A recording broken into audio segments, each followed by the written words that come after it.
Hello everyone, welcome back. Thank you so much for last Saturday's video. Thank you so much for your comments. I was blown away by your comments, really. It's so nice to see that there's somebody else listening out there. So I really appreciate that, your comments, and that's the best part.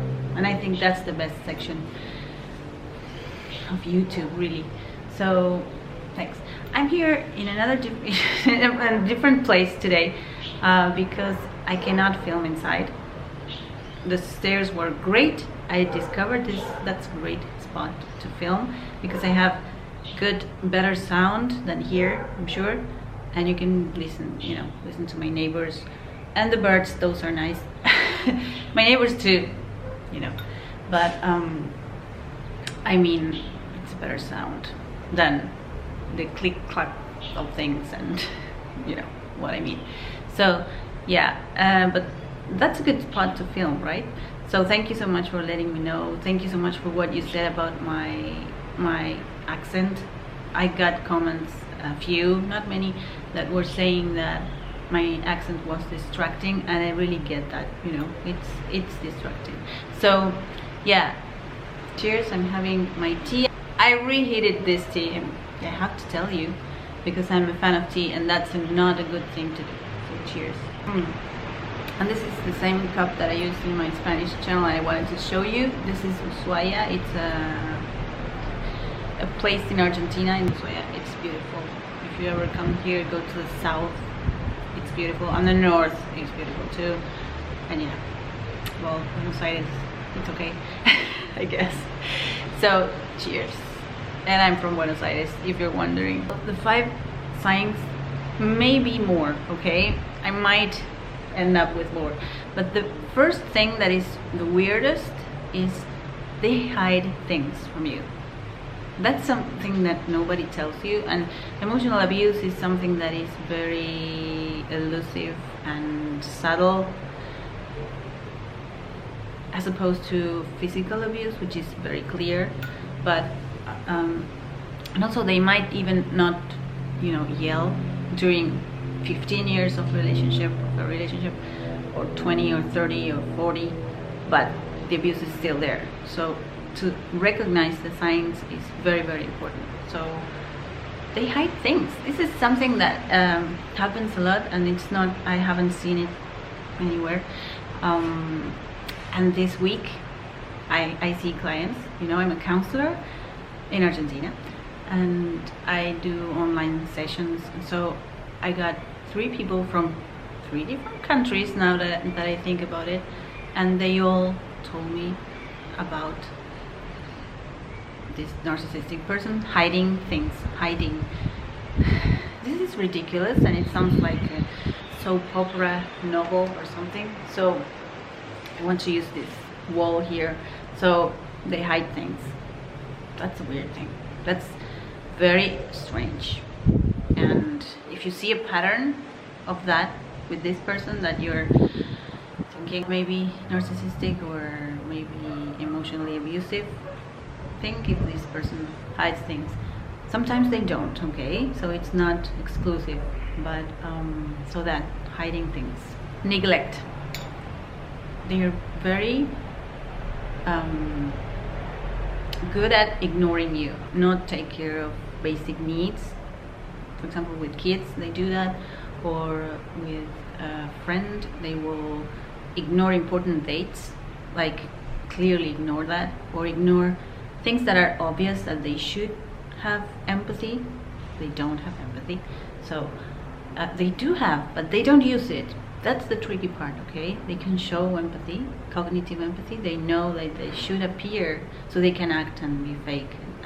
So, okay, neglect. And so, yeah, in all sorts of aspects of life, they're neglectful. And then you end up feeling as if you don't exist, like you're not important, and then you don't take care of yourself, maybe. That could happen. And then you start losing your identity. So this is very, it's difficult to grasp, but it happens. The other thing that they do is they blame a lot. They blame people constantly. So if you see people that are constantly blaming, this is oh, that's his fault, that's her fault, that's, you know, you say ojo in Spanish, ojo, cuidado. Watch for that. So they can do that. They can blame people. This is very, very like common. I would say like 90%. These are not formal statistics, but from what I see, many people, many abusive people blame others. Okay, they are constantly blaming you or others, and if they are not blaming you, that's because they will blame you sooner or later. Blaming, accusing you of things, all that sort of thing. They're very controlling and dominating, so they will try to control every aspect of your life. But in a very subtle way. Again, it's not obvious. This is why it's difficult to realize. You may be in one of these relationships and you don't know.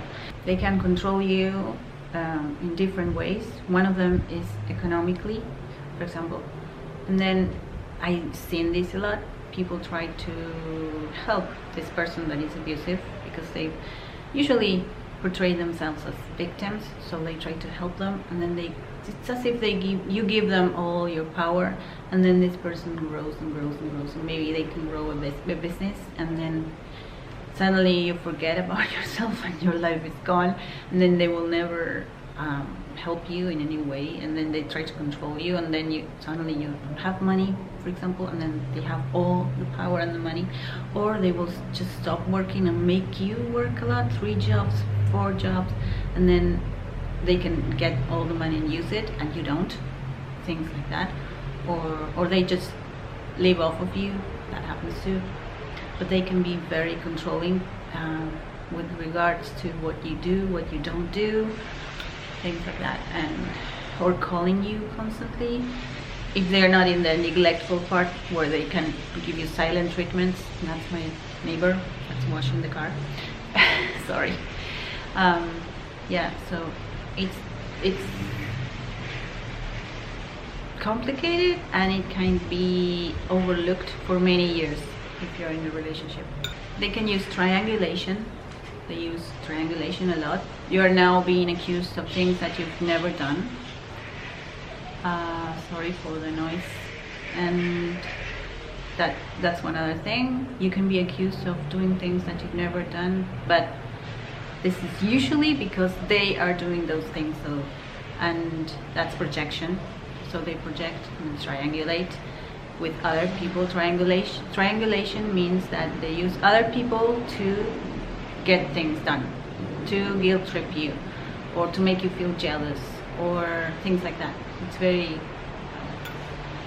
not nice. It's like sleazy and like little people, very little people. That's what they are. One other thing that I haven't seen is they call you derogatory names. Like they call you names that are not.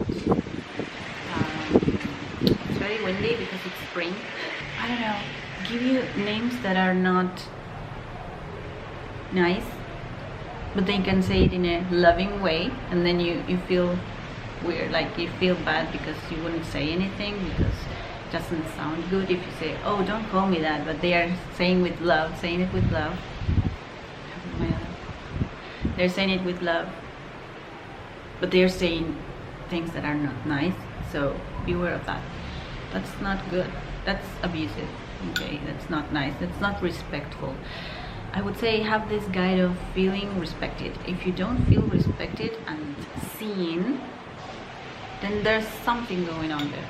Well, and then the classic gaslighting, that's the manipulation technique, you know, that englobes or includes a lot of other manipulations that it's also called crazy making. And so gaslighting, they will make up stories and they will make you feel that you're crazy by giving you half-truths and hiding information from you, or making you think that things happened when they didn't happen. You know, that's what makes this so difficult. It's very difficult to, it's not clear cut, it's something, and also it's ridiculous. This type of abuse is ridiculous, so you wouldn't think that someone would do that, okay, but they do. One more thing that I'm going to make a video about this, it's passive aggressiveness. They tend to be very passive aggressive. That means what they say doesn't make sense. Their actions don't match what they say, and this contributes to crazy making. It's something that is hurtful and damaging and belittling, and it makes you lose your identity, and it makes you feel out of place and doubt yourself and blame yourself. Just because passive aggression is not obvious, it's passive, it's not overtly done, it's not clear cut. They won't say things in your face, they're cowards. So what they do is they use sarcasm, or they make jokes, or they say, yes, I will do this, I would like to do this, but then they won't do it. Or for example, doing things around the house, for example, this is one example that comes to mind, that are not well done. When you ask for things, okay, can you do this? And they say, yes, I will.